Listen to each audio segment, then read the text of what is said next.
quinto ano, tudo bem com vocês? Aqui é a Prof. Camila e agora teremos a nossa aula de número 63 da disciplina de língua portuguesa.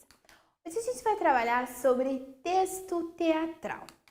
Então, os objetivos dessa aula são compreender o que é um texto teatral, analisar o que compõe um texto teatral, a sua estrutura e características gerais, diferenciar ato e cena, interpretar um texto teatral e conhecer brevemente a história do teatro. Então, materiais que vocês precisam para essa aula: lápis, caneta, borracha e o caderno da disciplina de língua portuguesa. Então, o que é o texto teatral? O próprio nome já diz, né? O texto teatral é aquele para ser feito, para ser reproduzido em um teatro. Então, os textos teatrais ou dramáticos são aqueles produzidos para serem representados, ou seja, encenados, e podem ser escritos em poesia ou em prosa. São, portanto, peças de teatro escritas por dramaturgos, os dramaturgos são aqueles que escrevem peças de teatro, e dirigidos por produtores teatrais, em sua maioria são pertencentes ao gênero narrativo. Tá? Geralmente o texto teatral, ele possui aí, ele está atrelado à tipologia textual narrativa, tá? Então, o texto teatral é aquele texto feito para ser encenado. A composição. O texto teatral, ele apresenta um enredo, os personagens, ele apresenta um tempo também, espaço, e ele pode estar dividido em atos, tá? Os atos, eles representam os diversos momentos da ação. Por exemplo, a mudança de um cenário ou de personagens, tá? Isso são os atos. A gente já vai falar um pouquinho sobre a diferença de atos e cenas. A ausência do narrador. Uma característica bem evidente em um texto teatral é que geralmente não há narrador. Porque se ele é um texto narrativo? Porque os textos teatrais, eles são produzidos para serem representados e não contados. Então, tudo aquilo que um narrador iria narrar, eu estou lendo um texto, o narrador está explicando, como é o espaço, como são os personagens, enfim, tudo isso no texto eu estou lendo.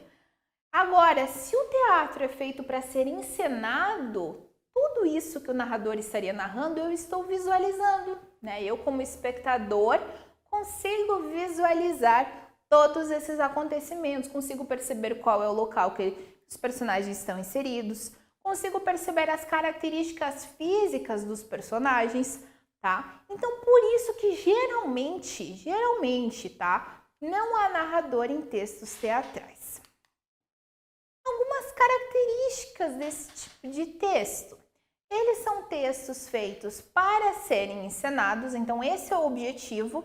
Mesmo fazendo a leitura, eu consigo imaginar, mas enfim, é feito realmente para ser um teatro. Ele é do gênero aí narrativo, da tipologia textual narrativa. Há diálogo entre os personagens, a conversação. Ocorre discurso direto, tá? Não ocorre indireto livre, geralmente ocorre esse discurso direto que a gente já estudou. Há atores, plateia e o palco, Então, os atores estão no palco. Há um cenário que representa o local onde eles estão. Estão numa floresta, estão numa escola, na rua, enfim. Figurino, as roupas dos personagens. E sonoplastia. Sonoplastia são os efeitos sonoros, Então, o cenário é de uma floresta. O que pode acontecer? O sonoplasta, que quem vai cuidar da sonoplastia, ele vai colocar barulhos de animais, de passarinhos, enfim, para você adentrar mais ainda naquele cenário. Linguagem corporal, tá? E gestual, uma característica bem evidente do teatro é que os personagens, eles trazem muito a expressão, no corpo, no rosto, na expressão de alegria, expressão de tristeza, de raiva, enfim, eles se expressam muito bem. E temos geralmente a ausência do narrador. Geralmente. Por quê? Porque não é uma regra. Pode ser que há realmente o narrador também no texto teatral. Sobre a estrutura externa, tá? Isso que a gente está visualizando. Nós temos o texto dramático, né, que é o texto teatral, ele está dividido em atos e em cenas, tá? O ato, ele é a parte da peça de teatro que corresponde a um ciclo de ação num determinado espaço e que é separada das outras por um intervalo, tá? Muda-se de ato quando muda-se de cenário, tá? Então, mudou-se de cenário, então houve uma mudança do ato, ok? Já a cena é o momento da ação em que os atores, eles estão a representar, né? Muda-se de cena quando existe alguma entrada ou saída de personagens. Então, o ato é quando nós estamos em um cenário e vamos para outro contexto, outro momento. Já a cena é quando muda, né? Quando sai um personagem que estava numa cena, muda de cena.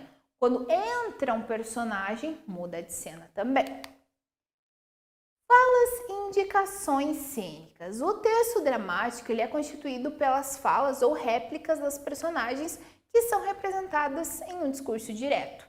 Tá? Essas falas podem ser o diálogo, que é a conversação entre personagens, o monólogo, que a gente já estudou, quando o personagem fala consigo mesmo, né? Ele começa a pensar, ele faz uma coisa, ele começa a falar, será que eu fiz a coisa certa? Será que isso não cometi um erro? Enfim, ele fala consigo mesmo. E o à parte é quando uma personagem faz um comentário para os espectadores. O à parte é uma questão bem interessante.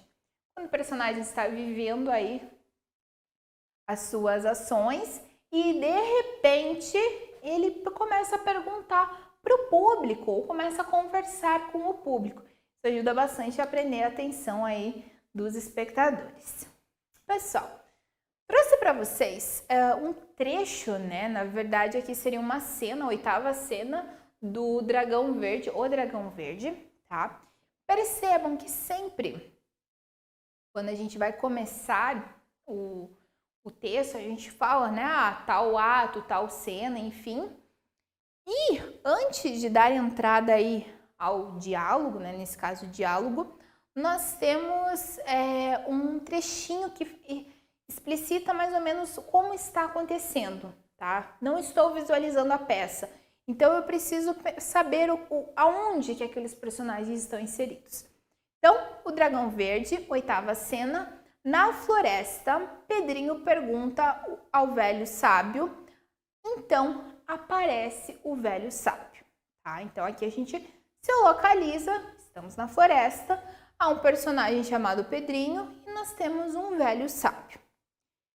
E aí, quando eu vou descrever a fala de cada um, sempre no início, algo bem característico no texto narrativo é: Pedro perguntou, o senhor é o sábio? Então o sábio respondeu, sou o velho da floresta. No texto teatral, apenas o nome do personagem, ou no caso sábio, enfim, e aí diretamente a fala dele, tá? Então tem que cuidar para não se perder, porque a gente não vai ficar olhando, Pedro, o senhor é sábio? Sábio, sou o velho da floresta. Pedro, a gente vai só seguindo, né, a conversa. Então, cuidar para não se perder aí em quem está falando o quê. Pessoal, então vamos fazer a leitura aqui do Dragão Verde. Então, Pedro, o senhor é o sábio? Sou o velho da floresta. Velho, eu amo a princesa Filozel Aurora e quero me casar com ela. Para isso, você terá de matar o dragão que está acabando com a cidade. Mas como eu vou matar o dragão se não sei lutar de espada? Nem só com espada se pode lutar. Eu sei, com revólver, com canhão, com bomba, com veneno, mas nada disso vence o dragão. Soldados, aviões, navios, todos foram derrotados pelo monstro. Pedro, se você se lembra da história de Davi e Golias? Da Bíblia, o gigante Golias estava destruindo tudo que via na sua frente. Aí chegou Davi com o seu estilingue e acabou com o malvado. Isso mesmo, vejo que você conhece a história. Sabe quem aconselhou Davi a usar a funda para matar Golias? Não, fui eu. Ué, o senhor é tão velho assim? Sou tão velho quanto a história do mundo. Ah, então o senhor acha que devo usar? Quando o dragão se aproximar, você com muita coragem, a coragem é indispensável, senão você não consegue nem andar. Coragem eu tenho, porque eu amo a Aurora. Tá? Aqui é uma conversação entre Pedro e o sábio, ele está falando sobre o amor dele por Aurora, né, a princesa Filozel. E o que acontece? O sábio está aconselhando ele ali como fazer para derrotar o dragão e com isso ele vai poder se casar aí com a Aurora. Pessoal, para terminar nossa aula, eu trouxe um pouquinho sobre a história do teatro para vocês, tá? Em que momento da história será que o teatro começou? Nós vamos ver que o teatro em si, ele iniciou na Grécia Antiga. Os gregos foram uma civilização extremamente forte no período da Idade Antiga, ali alguns séculos antes de Cristo. Mas antes dos gregos, o teatro ele já estava presente de um modo mais informal no período pré-histórico. Tá? Então, na pré-história, os seres humanos eles possuíam maneiras distintas de comunicação e uma delas era a imitação.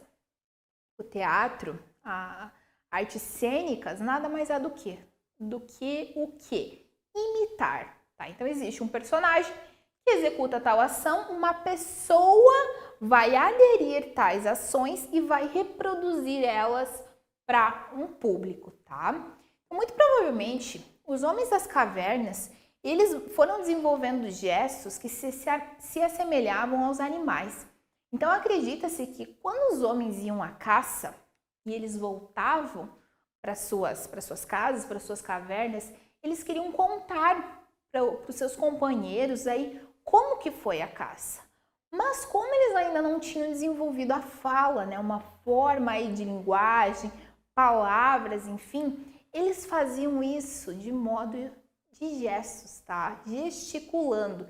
Então, né, hoje se a gente quer relatar um acontecimento que nós vivemos, a gente vai falar, até faz um gesto ou outro, mas a gente utiliza principalmente a nossa fala.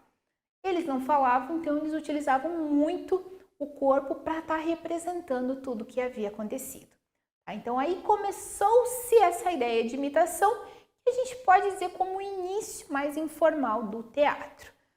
Então, assim como a dança, a música, o desenho, essa linguagem teatral também teve aí a sua importância na época da pré-história.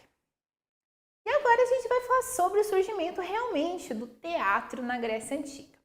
Então, o teatro, propriamente dito, ele começou por volta do século 6 a.C., cerca de 600 anos antes de Cristo, lá na Grécia Antiga. Os gregos, eles eram politeístas, eles acreditavam em vários deuses, tá? E um deles era o deus Dionísio, tá? O deus Dionísio, ele estava relacionado aí com a fertilidade, então mulheres que queriam muito ter bebês rezavam muito para o deus Dionísio, para que elas conseguissem engravidar. Ele também era o deus do vinho e da diversão, tá? Então o teatro, ele vai surgir com uma certa homenagem, né? Um louvor ao deus Dionísio. Então, havia celebrações ao deus Dionísio que duravam dias.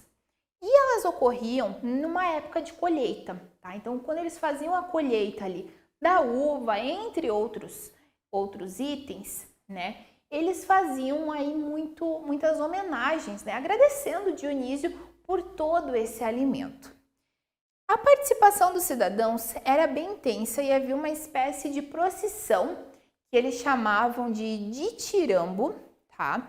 Depois começou a surgir o coro, né? Que era um conjunto de pessoas que cantavam e dançavam em homenagem aí ao deus Dionísio. E aí, olha o que vai acontecer. Surge uma pessoa chamada Téspis. Esse período aí do surgimento do teatro, Téspis era um cidadão, tá? Em que acredita-se que ele era um homem que participava ali de um ritual e de repente ele coloca uma máscara e ele diz que ele era Dionísio, tá? Ele faz como se, né, ele fosse o deus. e aí ele começa a ter um diálogo com o coro, tá? Então acredita-se que Téspis, né, a gente tem uma escultura dele aqui, foi o primeiro, né, ele é reconhecido como o criador do teatro e o primeiro autor e produtor teatral. Justamente porque ele fez, né, uma encenação, todos sabiam que ele não era, mas ele fez de conta que ele fosse aí o deus Dionísio, tá? Então aí acredita-se que tenha surgido o teatro. Pessoal, aqui nós temos um teatro, que é o Teatro de Epidauro. Ele é datado a mais ou menos 4 séculos antes de Cristo. Na Grécia, né, ele acomodava cerca de 14 mil pessoas, né? Então analisem a quantidade de espectadores que iam para os teatros. E outra coisa bem importante, século IV, mas se o teatro começou no século VI, mas nós temos que pensar que é 6 anos antes de Cristo, 5 anos antes de Cristo, 4, 3, 2, 1, nascimento de Cristo. Ok, pessoal? E aqui a gente tem, né, um patrimônio histórico da Grécia, diversos patrimônios históricos na Grécia, justamente porque é um país que tinha uma civilização aí muito desenvolvida, que fazia aí grandes construções desde essa idade antiga. Pessoal, então vocês concluíram seus estudos aí sobre textos teatrais. Agora vocês vão realizar uma atividade sugerida aí para vocês. Até a próxima e bons estudos!